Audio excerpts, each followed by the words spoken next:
Fine, very good morning. Let's start with the concept called inheritance. Okay. Basically, we need to understand one thing, that till these days we have already understood the concept of class, object, right? Class, object, and all other concepts we have already understood. It is possible to create an application. It is possible to create an application just by using objects. And of course, if you want object, we need class, right? And the class has states and behaviors, that is methods, and of course constructor as well. So by using these concepts, it is perfectly possible to develop an application or project. Okay, it is perfectly possible. But if we apply object-oriented principles, then we can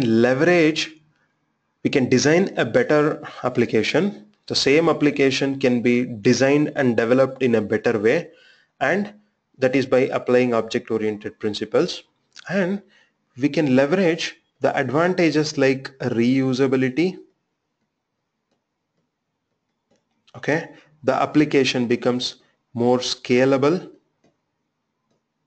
and the application becomes more robust. Okay, so these are all few, and the application is so generic that the application becomes so generic that in future, if you want to add up any of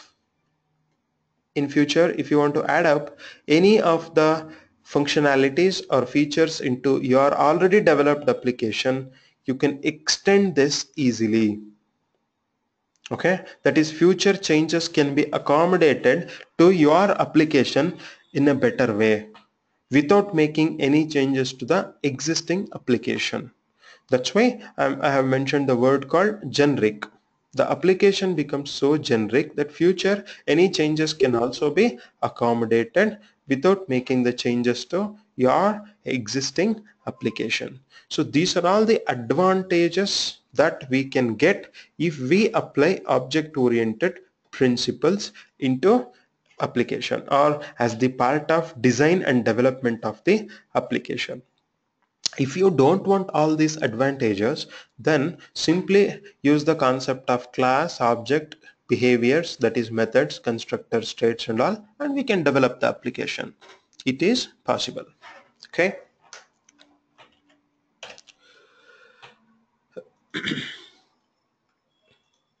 Now, what are the object-oriented principles? There are many object-oriented principles. One is inheritance. One principle is inheritance, abstraction, there is something called polymorphism, and then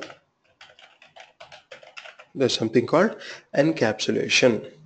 So these are all the object-oriented principles.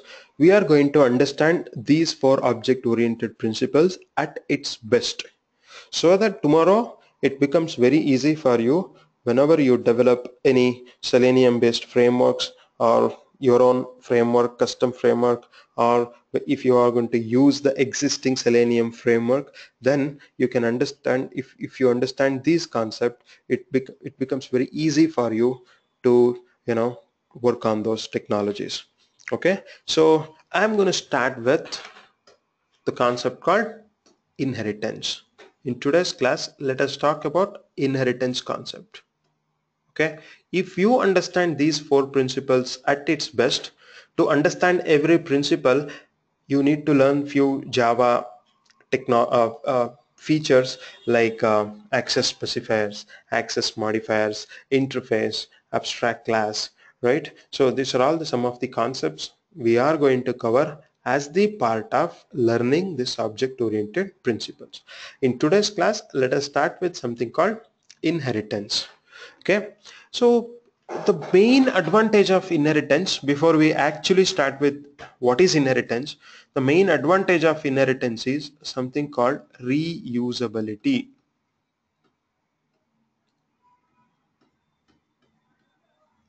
Reusability, this is one of the greatest advantage of inheritance.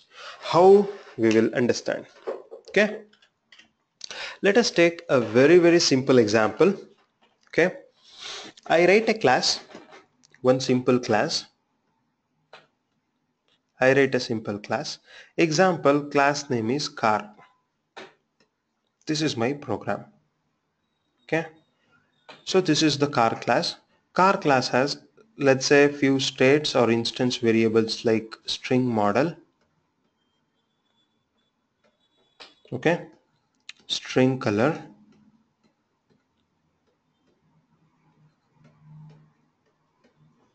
integer price of the car, price of the car. So some behaviors like you're going to start the car, you're going to start, okay, because you're going to stop, you're going to stop this, okay, and there are many other. You can play the music inside the car, you can control the temperature in the car, you can do a lot of other things. Okay, so this is a programmatic class called car class. Okay, any class can be represented in the form of diagram.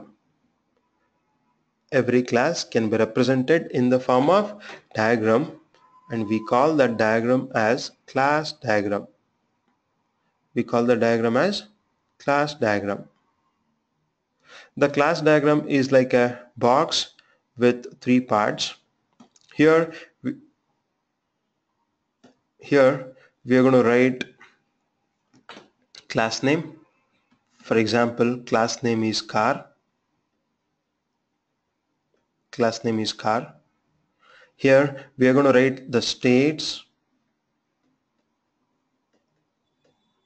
Here we are going to write the behaviors.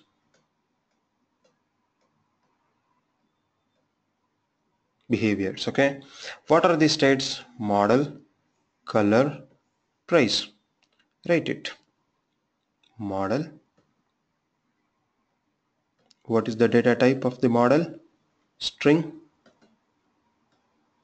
right? Color, the data type is again the string, and then price. What is the data type of price? Integer. And the behaviors goes here. The behaviors goes here. Okay, what are the behaviors? Start is the behavior and stop is the behavior. So this is, let us not go in depth of this diagram and how to create the diagram and all. Okay, so typically if you observe all the design document, you see this kind of representation, a diagrammatic or design representation of a class. This is called class diagram. We call it as class diagram. If you observe in your project a low level design document, LLD, low level design document, then you should be able to see these kind of class diagrams. Class name with the fully qualified package, for example com dot qsputters dot blah blah blah dot blah blah, and the car name, I mean the class name, the states and the behaviors. So from now onwards, whenever I want to explain the bigger concepts with many classes and all, then I would simply write these class diagrams. Okay, and if you want to represent the access specifiers, I represent plus. Plus means public, minus means private. Plus means public, minus means private. These are all the two access specifiers which we have seen on the last class, right? Okay. Let us say a concept of inheritance with its need, because if you want to understand any concept, if you really know what is the need of that concept, then you will be able to understand the concept in a better way. That is, we should know the problem statement. Okay, so let me write some code and start explaining you the problem statement. Okay, imagine you are developing an application for an automobile segment. Anything you are developing for uh, Benz company or BMW, you are developing some software for these companies. Okay, basically an automotive domain. Okay, in that case you will have to write the classes for example, I write a class for car. I write a class called car. Now I may have to write the class for, let's say, bus. I may have to write the class for, let's say, truck. I may have to write the class for even bike also. Just taking you a simple example so that you will understand the concept very clearly. Later I will correlate this concept with some real-time project specific examples. This is just for your understanding. Okay, now bike class, simple example. Okay, so by looking into this, and I'm going to add some members into every class. Truck has wheels. Truck has, let's say, engine. Truck has registration number, right? So along with that, truck has a big container. Truck has very big container. Okay. Similarly, here if you observe the bus also has wheels. Bus also has wheels. Bus also has an engine. Bus also has the registration number. Bus also has got the model. Truck also has got the model. Right? Bus has more number of seats. More number of seats when compared to truck. Truck probably has 2 to 3 seats. Bus has more seats. If you consider car, car also has wheels. Car also has engine. Car also has registration number. A car also has the model. Car may have AC where truck may not have the AC. Just taking you a simple example, okay? Car has an AC. Car has airbag. Bus may not have the airbag. Truck may not have the airbag. Now, bike. Bike also has got the wheels, engine, right? It also has some other like a model, right? But it has a kicker where we kick and start the bike. But car doesn't have the kicker to start. Clear? Like similarly, methods also. Start is one of the method. Stop is the method. But you cannot play the music in bike. But in car, some common properties are there. Start, stop, play music. You can play the music here, right? In bus, you have start, stop. Bus, once it reaches the stop, automatically the door opens. So automatic door open, that is the method. Automatic door close is the method of the bus. Truck also start, move, start, stop, move, right? Some other methods. But truck, if you observe the truck has this container. So that truck has one feature that it can, like, once they push some button, this container opens up so that whatever the load which is present in this container comes down. This is used for unloading. This feature is there in truck. You would have seen this kind of features, right? So I call that method as container lift, lifting the container. This feature is not present in bus or nor in car and bike.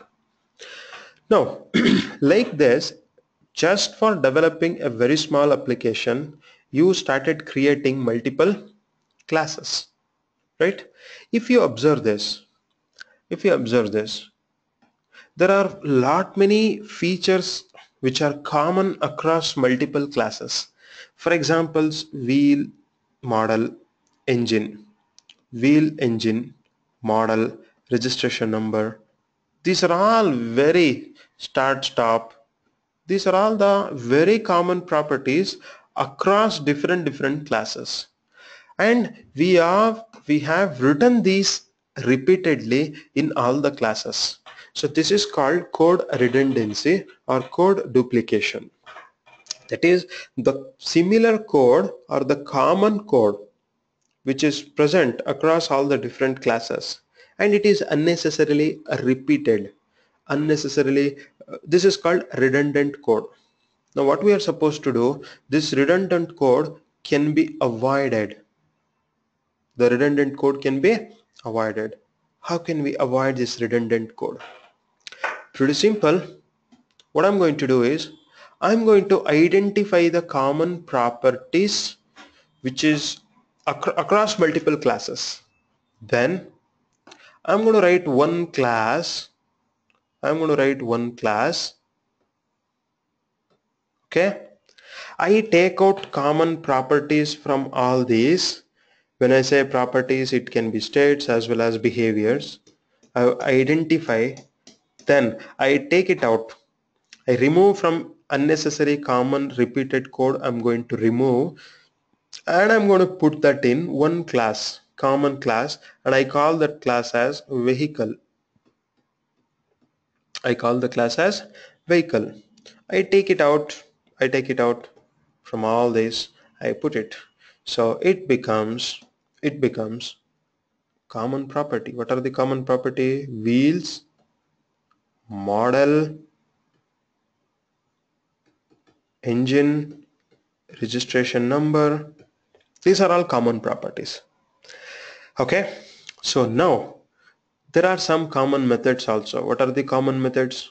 Start, stop. Okay. Now what do I do is, when I write a bike class, in that I don't write the common properties. I simply start consuming this common property. For example, here I write a new bike class. Okay.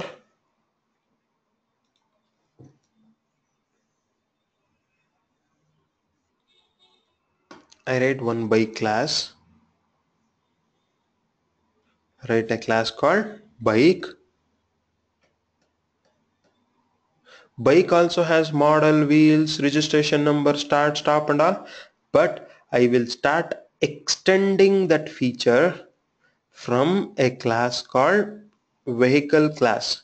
That is, bike class extends a class called as vehicle, so that the properties which are present inside the vehicle class, that is states as well as behaviors, are going to be inherited to the bike class.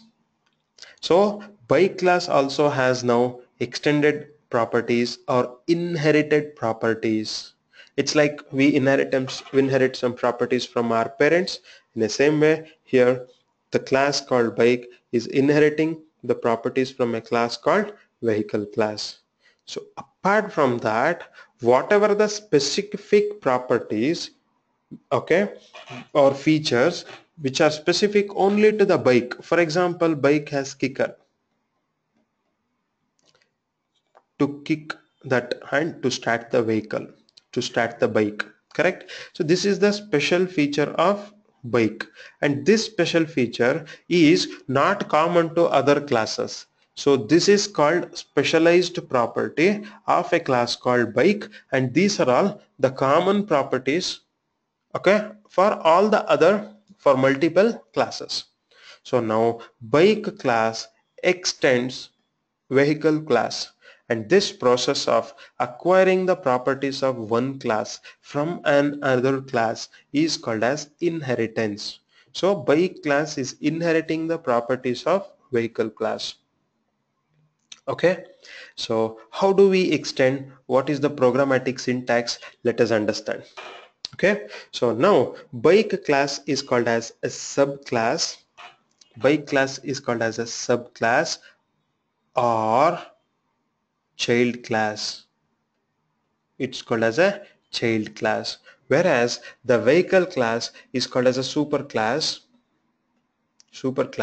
or base class. This is called as a base class. Okay, superclass or base class, and this is called as subclass or the child class. So child class can extend the all the properties from the superclass called vehicle. Okay, similarly a car class can extend the properties from vehicle, bus class can inherit or extend the properties from vehicle class, and truck class can also extend, okay, all the properties from the vehicle class using the concept of inheritance. Now can I say truck is a vehicle, bus is a vehicle, car is a vehicle, and bike is a vehicle? That's why inheritance is also called as is a relationship. Is a relationship. That is the class extending or inheriting another class, that is called is a relationship.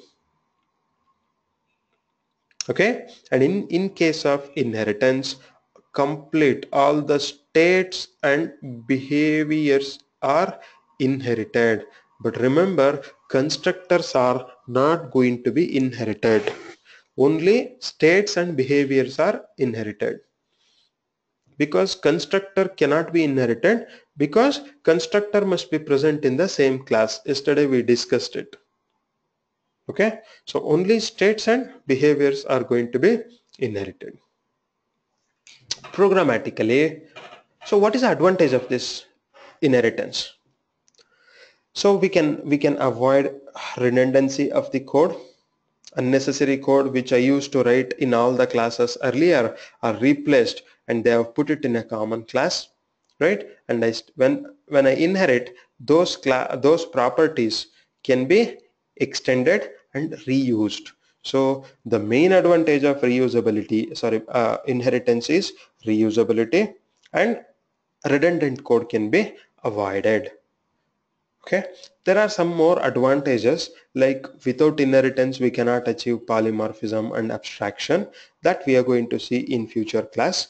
Okay, but inheritance is the basics for other object oriented principles. That's why I started with the concept called inheritance. Inheritance is also called is a relationship. Okay, let us, any questions in this? Programmatic part we will see now, how one class can extend the other class. But before that, conceptually, any questions from anyone?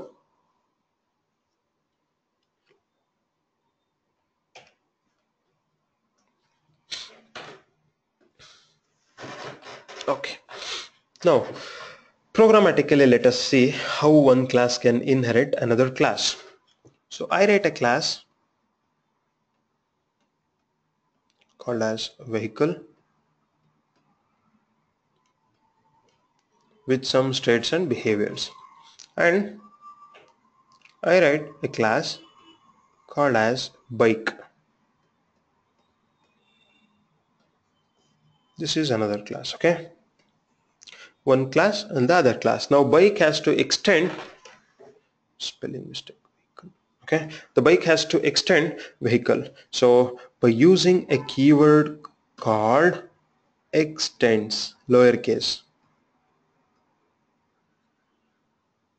extends, a class called vehicle.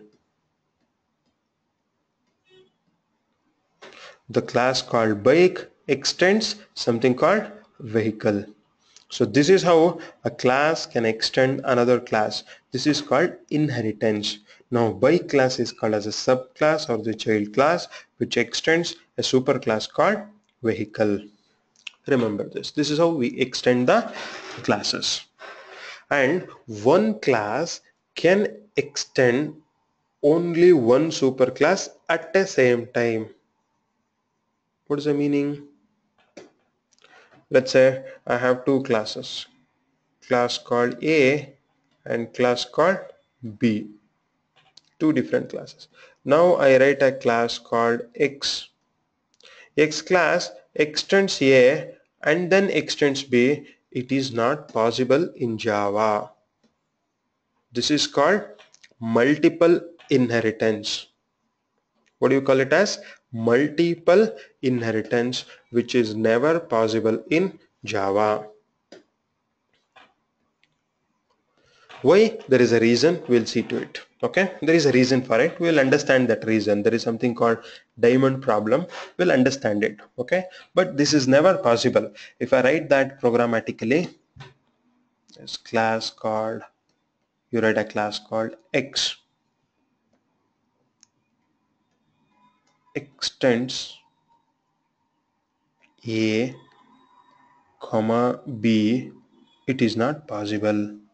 This is wrong. One class can extend only one class at the same time. Okay, now you may ask a question. Now I want the properties of A as well as I want the properties of B in my class called X. Then what should I do? You have an option.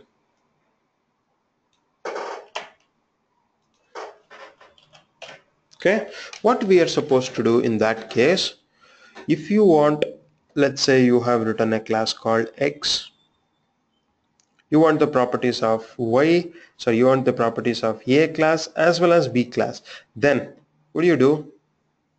Let you write a class called B.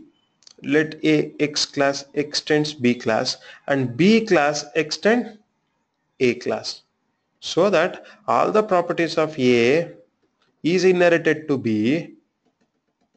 Okay, now B class has inherited properties of A class plus its own properties. So these properties are specific to B class and these properties are inherited from the A class. Now this B is nothing but A plus B. This properties you are going to extend. So you are getting the properties of A, you are getting the properties of B. Along with that, X class can have its own separate properties. These are all called child specific properties or child class specific properties. These are all inherited common properties, and this is called as multi-level inheritance.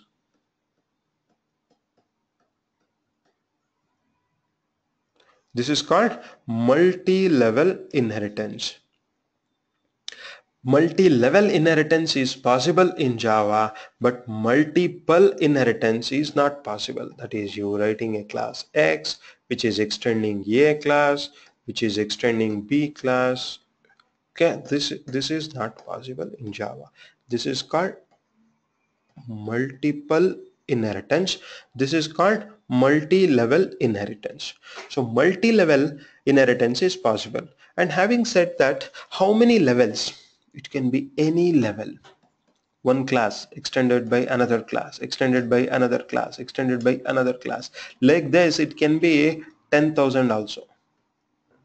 It is possible. Practically we don't write that type of program, but there is no limitations for the class. Okay,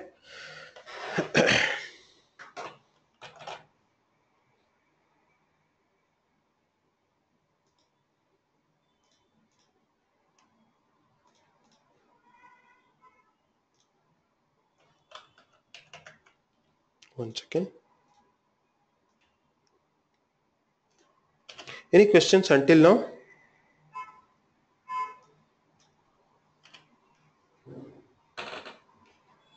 Okay. Now I write one simple program. I write a class called, yeah, thanks Kavya. I write a simple class called as vehicle.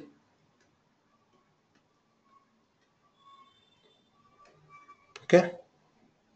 And I write some common properties like model of the vehicle, registration number. Okay, registration number and model both are string. Okay, some common properties. Just a small example. Then I write a method called start, and I write a method called stop. This is the common class. Now this is one class. Now I write another subclass. I write a subclass. Now class called car. This car extends, the car class extends a class called vehicle. Okay, so now car class is the subclass which extends another class called as vehicle class. Okay, now car class has a particular property or a specific behavior. Let's say play the music, because in all the vehicles you cannot play the music. That's why playing the music is not a common behavior. Playing the music is not a common behavior. It is a behavior which is very specific to car class. Okay, and temperature control,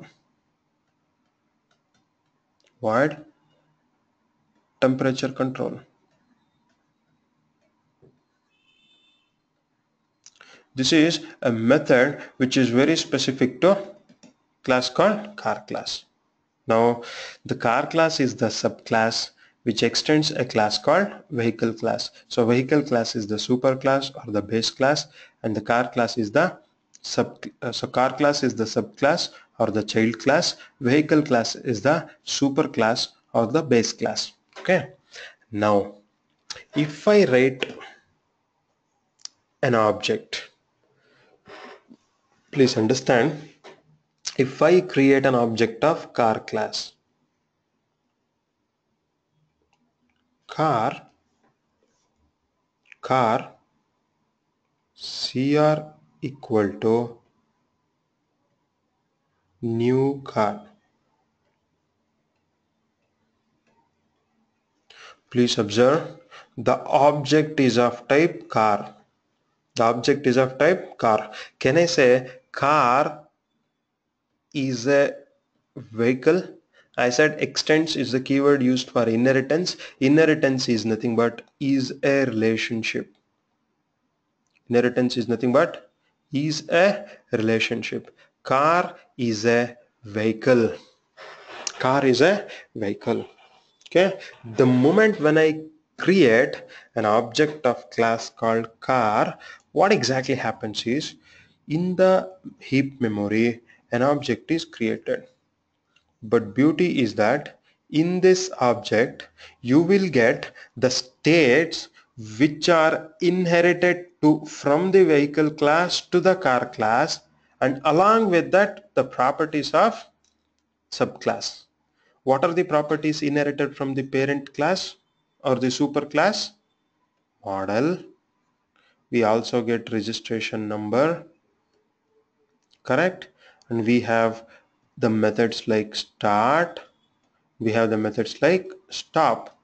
Along with this method, along with this, we also get play music and temperature control. That is, these two are child specific methods. It can have states also, child specific states and behaviors, and also base class or common class or superclass specific methods and behaviors. Okay, so an object of the child class has the properties of the superclass plus the properties of the subclass both. You got it now?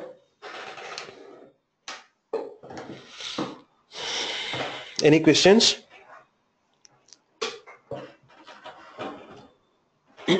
So using this, you can initialize. For example, cr dot model, car dot model, some model. Okay, I don't know, Toyota Camry. Okay, car dot registration number, some registration number, KA05E222, some registration number. Okay, like this you can initialize all the members, and you can call the methods like cr dot start, cr dot start, cr dot stop. Okay, and also you can call the method like cr dot play music, cr dot play music. Okay, and cr dot temperature control. So all the superclass specific members and subclass specific members accessed can be accessed. Clear? This is about basics of inheritance, very basic fundamental concepts of inheritance. Okay, now we will go next level, one level. Okay, one more level in depth. Let me create a new Java project. Okay, and I call the project name as demo project. We call this project as demo project, and I create a standard package structure com dot qspiders dot demo application just for. Okay, let me create two classes in this. First class is called as vehicle class. Okay, and observe this class. Vehicle is a class, okay, which is present in a package called com qspiders demo app. So what is a fully qualified class name? Com dot qspiders dot demo app dot vehicle is the fully qualified class name. There is no rule that the class must be a public class. If you want, you can. Now you write another class called as car class. The car class can extends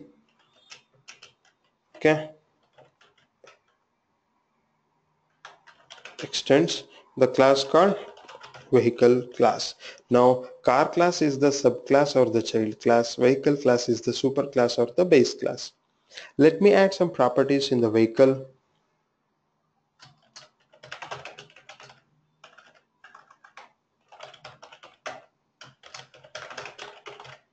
Color of the car,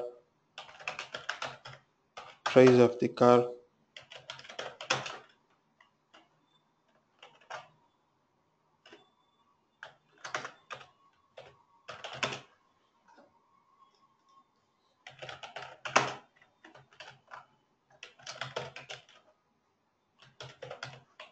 okay. This is the start method, this is the stop method.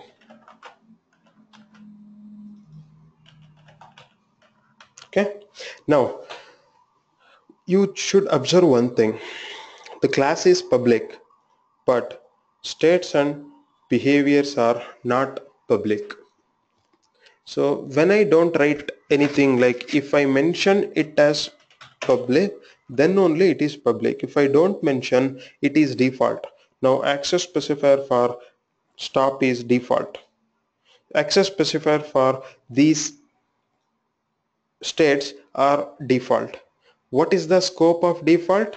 Default members, this we discussed on our last class, right? Default members can be accessed within the default members can be accessed within the package, and they cannot be accessed outside the package, correct? So if you write any class, for example, now car class, car is extending vehicle class, perfectly fine. Even if the class is not public, still car can extend the class called vehicle. Why? Because both are the classes present in a same package. Hence car class can extend vehicle class. Imagine that there is one more package. Okay, imagine that it is present in one more package. Then I'll write that. Yeah, I teach you one feature of Eclipse. Let's say I'm creating one more package called P1. Package called P1. Okay, I've created a package called P1. Now there are two classes here, and I want to move these classes into a package called P1. If I simply select it and move it to P1, it moves. The car class is moved to P1 package. But observe, here is a mistake. What is a mistake? You have a class called, forget about this. You have a class called car class, which is actually present in com.qsputters.demoapp.p1 package. But you need to explicitly add .p1 here, correct? So if I want to move this also to the P1, then I need to modify here, correct? Instead of that, select the class name, right click, select the class name, right click. There is something called refactor. Refactor, move, refactor, move, move to, and select the package to which you want to move. Click on OK. Now vehicle class is moved to package P1, and automatically the package name also changes. So if you want to move from now, whenever you are using Eclipse, if you want to move any class from one package to another package, don't drag and drop. Instead, select, right click, refactor, move, and select the destination package. Click on OK. So this is one of the feature. Okay, now coming back to original discussion, that there are two classes, okay, and both the classes are present in a same package. So since both the classes are present in a same package, okay, the all the members of the class can be accessed by the subclass. All the members of superclass extends vehicle class. So the subclass can extend all the properties of superclass, though the superclass properties are default access specifier, because they are present in a same class called, same package called P1. Now imagine I have one more package called P2 package, and in the P2 package I write a class called as bus class. I write a class called as bus. The fully qualified class name is com.qsputters.demoapp.p2.bus, and now I'm trying to extend, that is I'm trying to inherit a class called vehicle. A class called vehicle. You cannot do it because vehicle is not a public class, and you're trying to access a non-public class from another class which is present outside the package. Then you get an error. Observe the error message. Vehicle cannot be resolved. It cannot be, it doesn't know what is the meaning of vehicle, because it is trying to search for something called vehicle within the package where it is not available. Now just observe, I make it as public and I just save this program. I just save this as a program. Now still you are getting an error. Why? Whenever we access a class, we have to access by its fully qualified name. What is the fully qualified name? Com dot qspiders dot demo app dot p1 dot vehicle. So I'm accessing a class of other package by its fully qualified class name com.qspiders.demo.p1.vehicle, but it's a lengthy code. So that's why what is better is you import this class.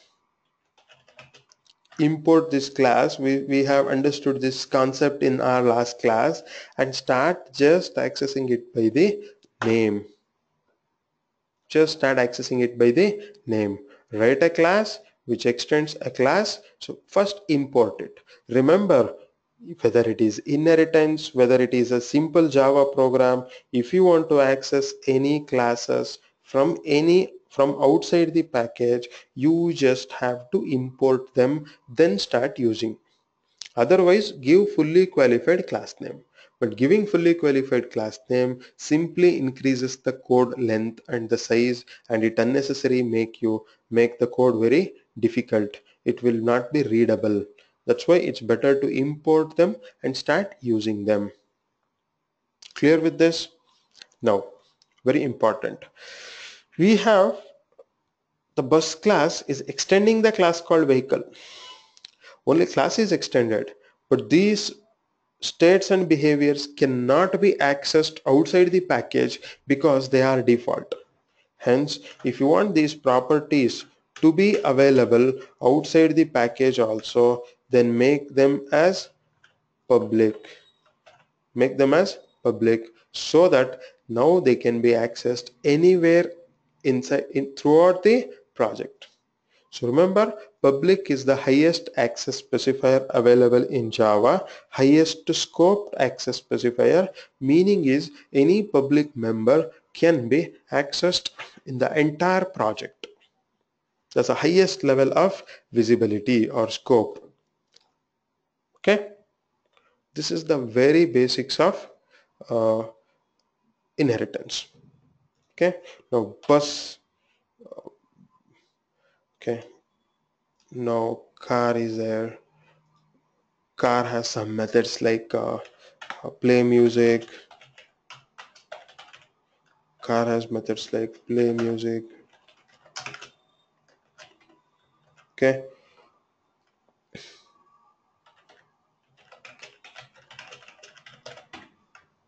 some behavior, right? And then in bus there is a behavior like when the passenger comes, open the door, open door, automatic open door, automatic open door.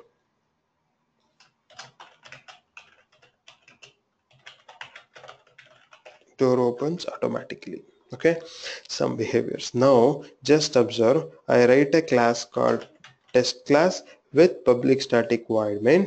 Okay, and in this public static void main I'm going to create an object of car. New car class. I have created an object of car class, and when I say cr dot, okay, here you are not reading, you can access all the members of vehicle like model, color, price, everything. Okay, you can just access model equal to car model Toyota Corolla. Okay, cr dot price equal to, let's say,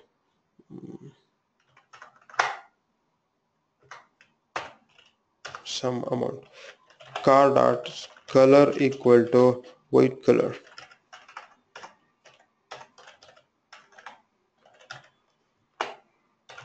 Okay, you can start this car, you can start the car, and you can stop the car. Observe, though the object is of type subclass, through that subclass object I'm accessing the properties and behaviors of its superclass. That is, these are all declared in the superclass called vehicle, but I'm accessing it through subclass object. Along with that, I can also access subclass specific method. These are all superclass specific. I can access car dot play the music. It is very specific to subclass. Okay, this is called inheritance or is a relationship. Any questions? Please don't feel, don't hesitate. You can ask the question.